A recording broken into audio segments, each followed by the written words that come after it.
Hey everyone, this is LuckySevenDX. Welcome back to Let's Play Okamiden. In the last episode, we basically wrapped up on Yakushi Village, and now we're exploring Shinshu Field, where we're going to need a new brush technique in order to move on with the game. And that brush technique will be started in this part here after we do a random scroll, but I'm going to be cutting out all these random scrolls.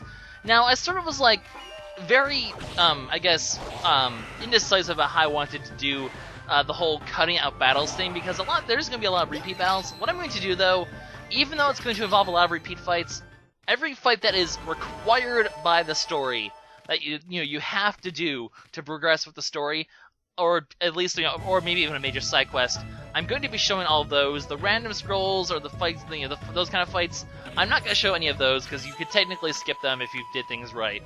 And for the most part, we'll be able to skip most of them, especially once we get to a certain point. We'll actually get a certain item that'll help make sure that doesn't happen. Speaking of demon scrolls, though, I'm actually going to show you in a little bit how to deal with a demon scroll that's in your way, like this one. Because as you're going to see in here is a treasure chest. I think this is one of the holy icons from the side quest we started last time for Mika. I think that's how you pronounce it, Mika. I think one of the items is here, if I remember correctly. Also, we got to level up from that. So we're going to start this episode off with a level up. It's going to get us, I believe, another solar unit. Yes, it will.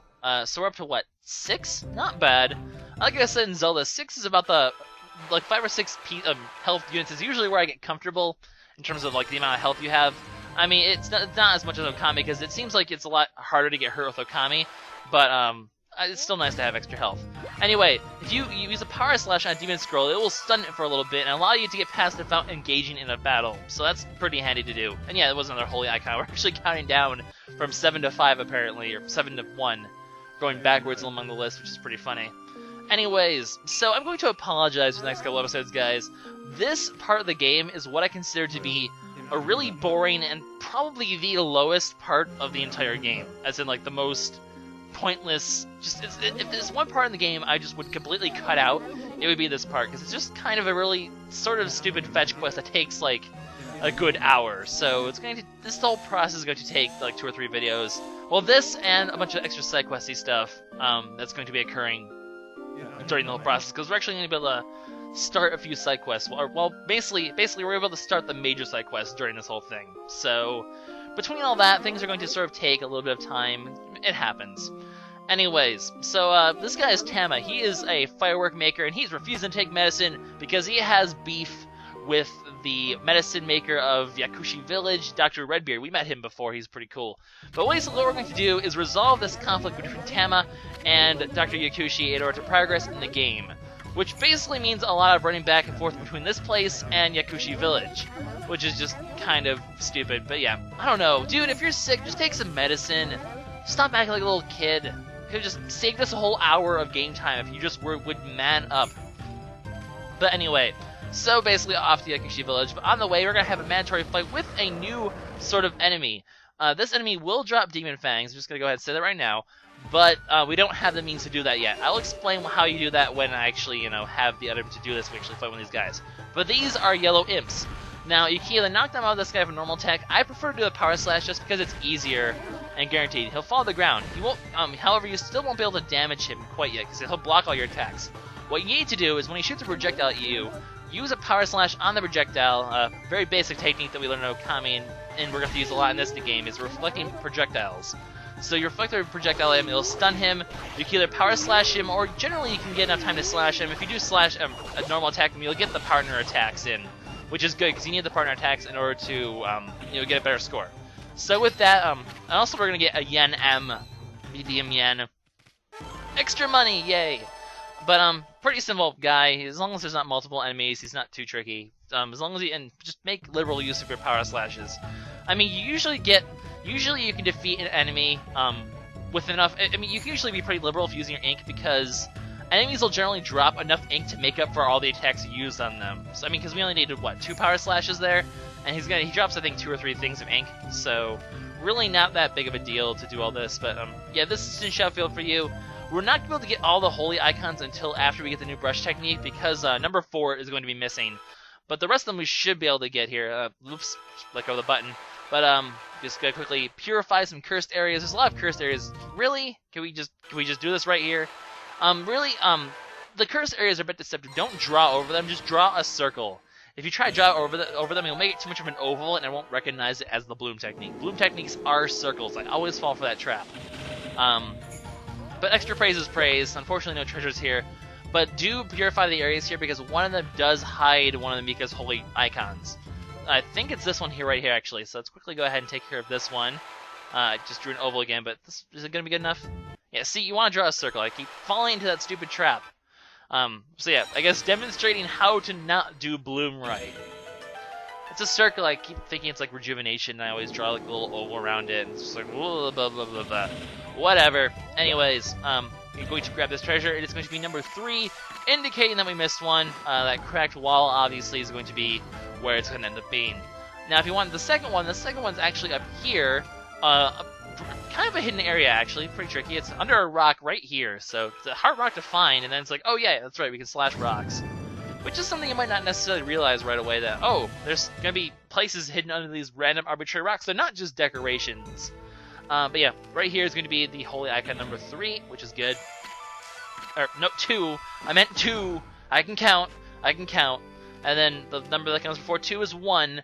And we could have actually gotten Holy Icon 1 long ago, before Hannah Valley even, but I just chose not to because it just would be sort of completely and totally out of context. But it's actually not too far from Yakushi Village's entrance, so fitting that we're going to be that's why I chose to get this one for last. But it actually happens to be all the way over here, near the crossroads here. There's a rock here, slash the rock, and underneath the rock will be a Holy Icon, and then all is well. So, let's just quickly jump in here, enter the hole, and inside here is going to be the holy icon. So, that's all we can do for this side quest for now. We'll be wrapping this one up, not in this episode, I think next episode or the episode after that.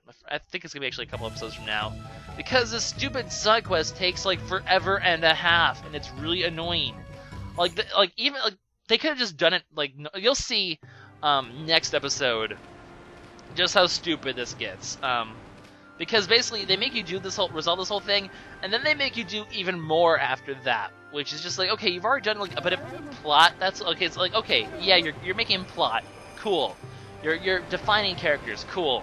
But then they just like, by the way, random fetch quest, and it's just like, why? You already made us do a bunch of fetching back and forth already, and you're gonna make us do it again? This part of the game, I just don't know what they were thinking when they planned this thing out, because it's not fun. It's just tedious, this whole section. I mean, I know I'm whining and complaining, but whatever. It does elaborate more on Ayami. Oh boy, you guys are gonna lampoon me in the comments for that one. Lampoon, that's a fun word. But I'm gonna call her a little girl. Little girl here is sick, and that this is gonna be a major not a major plot point, but it's gonna be like it's going to be a plot point. I'm not gonna define it as major or minor. It's just a plot point. Really, okay, it's a minor plot point, but she's sick, and she's going to be well, as you're gonna actually should mention it here. Basically, she has a disease that even the medicine can't cure, and she's going to die in a year, which is really tragic, actually, for a game like this. You know, a not so, I guess, mature sort of game. It's like, happy, fun colors. By the way, this girl's gonna die a horrible death due to disease. It's just like, whoa, smacks you in the face. A nice little dose of reality suddenly. But basically, she's sad because she can't see the. I can't talk. She's sad because she can't see the fireworks because, well, the firework dude's sick. That's why they're not there. So basically, this little girl is going to obviously be the key to resolving this whole dispute between Doctor and Firework Maker. But basically, the big minor plot point is that she's sick and dying. Which will come back into play later. It's not going to be a thing that's going to be resolved anytime soon, though. So for those of you hoping to save the little girl now, trollface.jpg, wait till later in the game if you want your little girl saved. Also, guess what, guys? More trees! That's so exciting! Not really. But, what can you do? Trees. They do stuff. Anyway, and then to make matters worse, this whole section of the game, where it's, you know, the whole tedious section of the game, not only that, but as you're going to see in a second, we're going to have to actually fight a series of enemy fights in a row in order to do this. And because they're mandatory, I am going to keep them in I probably shouldn't. I probably should just cut these and be smarter, but you know, it's like, this is how you're gonna be forced to endure this to play the game, so I'm gonna show it. It's just, I decided that's gonna be my policy for this one. I didn't want to be too liberal with my cutting, and I do find that the fight scenes in this game to be pretty entertaining to watch anyway, so I think it works out. So yeah, as you're gonna see, Doctor Redbeard's home is infested by 3 series of enemies. So in order to basically win his favor, we're gonna have to do a little bit of house cleaning here. And by house cleaning, I mean killing everything, which is always fun. First up is gonna be a bunch of green imps. Nothing too tricky. These guys just go down pretty fast. They're just green imps, basic enemies. Blah blah blah. As you can imagine, we're gonna be fighting one of each. Actually, I think there's 1 round of green imps, 1 round of red imps, 1 round of yellow imps. Now, if you don't have 15 demon bones by now, make sure you're killing all the red imps you can with power slashes, because if you, very soon, actually, I believe next episode, we're gonna get a chance to upgrade our reflector. And we're going to need 15 demon bones to do that. So this is why you should be getting, about 60-70% of the bones you can at this point. As long as you have about that much, you'll be able to have enough to get the thing. Otherwise, just go back out to Shinshu Field. The red imps do appear in the random scrolls there. So just go ahead and fight a few of those until you have enough to, get the upgrade. Upgrades in this game don't do that much. They just upgrade the amount of damage they do, which is always a good thing. So, I mean, extra damage is extra damage. I'm not going to complain about that. Anyway, that's fight number 1. Let's go ahead here and let's kill some more mandatory imps. I believe these ones are going to be the red ones. So, like I said, demon, bones, fangs, bones, fangs, bones. They're bones. I always confuse the two, even though there's no such thing as demon fangs, apparently. They look like fangs. They're pointy. Why would you have pointy bones? That would hurt if your bones are that pointy. You just, you bend over and they just, pierce through your skin. There's a reason why bones, whatever, they're demons. I'm not supposed to be making logic here. Anyways, so power slash this dude. It's not going to do damage to the other one at the same time, which is kind of nice. So, multiple power slashes in a row. Let's go ahead and destroy his top. That's right, no tops for you, buddy. You're going to have to shop at Wegmans instead. Supermarket references. And I'm sure, there's, someone from, other countries are going to be like, what the hell's a Tops? Well, it's a supermarket chain. I used to go to Tops all the time. Now these days it's Wegmans. They have good subs. They have delicious freaking subs at Wegmans. I'm not a big fan of the usual conventional Subway places, actually. I'm a really big fan of hoagies. They had this really good hoagie place back when I went to college.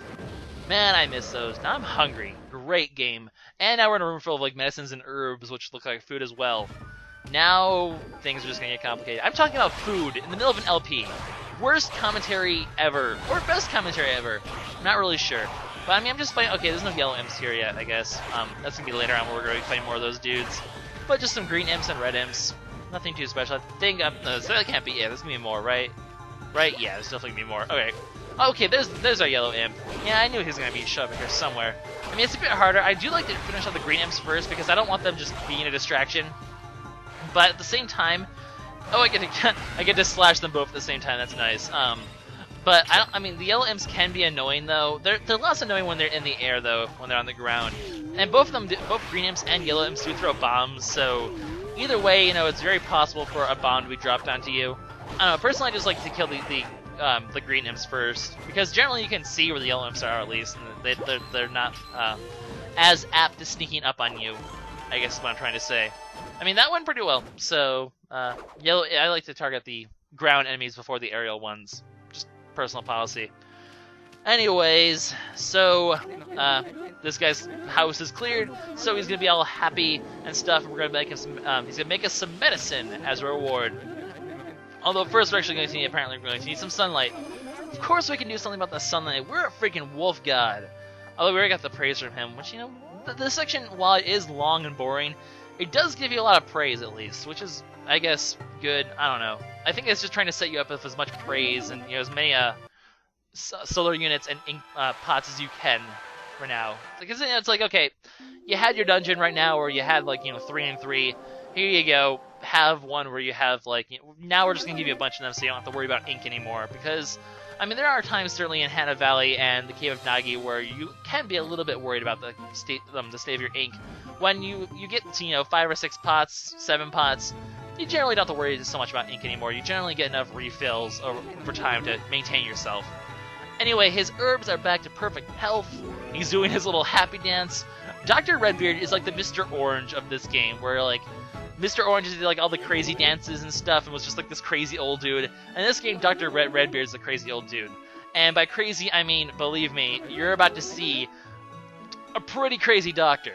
This cutscene's really entertaining. I do love this thing. Because he's going to demonstrate how he makes medicine. And his methods of making medicine are a bit unorthodox, I think I'd call it. Or just maybe Looney Toony. So basically, well, I mean, it looks normal now, and you're like, okay, this is fine. And then suddenly, also he has a giant red mustache. He doesn't have a beard. His name's Dr. Redbeard. He doesn't have a beard. He has a red mustache. You, sir, are a liar and a fraud. But then he starts spinning. You're doing the spin attack. You're doing the Toadsworth twist from Partners in Time. You're not Mario Luigi. You can't do that. But basically, he just starts spinning around randomly in the air, and then suddenly he just shoots into the sky. What the hell is going on here? How is this how you make... How did you get up there? Who lives in a gourd under the sky? Dr. Redbeard. I tried to make a SpongeBob SquarePants reference and failed. But his head's together, and he just rockets off into space. WTF Japan? I guess this is just a case of WTF Japan, but apparently by rocking off into space, Team Dr. Redbeard is blasting off again. He makes medicine, which is always pretty cool. But then Kuni makes the mistake of mentioning Tama, and Dr. Redbeard's like, what? Tama? And he goes, nope, check testa, no medicine for you. So obviously, we have our medicine, but the feud has not been resolved yet. We're going to have to do some negotiating or some conflict resolution here. Playing Peacemaker, fun times. So the conflict, as revealed, is that Tama wants to use herbs to make new colorful kinds of fireworks, but Dr. Redbeard believes herbs should only be used for medicine and medicine only. I mean, I don't know whose side you want to be on. I mean, should herbs be used solely for medicine? Should they have other purposes? I mean, herbs aren't that hard to grow, I guess, but I mean, it is Dr. Redbeard's work being put to fireworks instead of medicine. However, Kuni and Chibi are going to demonstrate that fireworks are indeed important, and like I said, the way they're going to demonstrate that is by the help of a little girl named Little Girl, because I don't know how to say her name properly. So Chibi just kidnaps Dr. Redbeard, and I don't know. I mean, Chibi's carrying like a grown man. That can't be comfortable. That has to be pretty heavy. He looks like a little frail old man, but still, he's a man. He's a man. Oh man, now I want to like start singing Mulan songs. But anyways, so basically the girl wants fireworks, and Dr. Redbeard understands that she wants to be happy, and you can kind of see where this whole thing's going to be resolved. But as you can see, guys, this whole section is taking a while. We're already 18 minutes in, and we've only just resolved the conflict. And believe me, like I said, this isn't going to end here. There's still quite a bit we need to do before we get our bomb. Well, obviously it's crack walls, so we're going to be getting a bomb. We're going to be getting a new brush skill that I just spoiled, because, well, if you played Okami, or really, it's just kind of obvious. How else would you blow up a crack wall in a Zelda-esque game? Makes sense.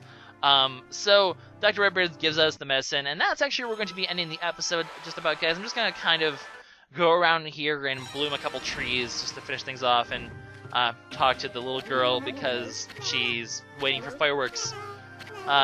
I guess so this is like, you know, where we first learned the sun skill. Now it's like it's kind of the viewing platform here is kind of a really significant thing. There are quite a few things to happen on this platform. But anyway, so yeah, that's it for the episode, guys. Will Tama forgive Dr. Redbeard and make the fireworks to make the little girl happy? This is like the most like not suspenseful ending ever, because it's like, who honestly gives two shits about fireworks for a game like this? It's like, yeah, okay, whatever.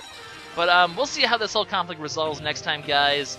This is LuckySevenDX signing out. I will see you guys later for more Okamiden. Yay.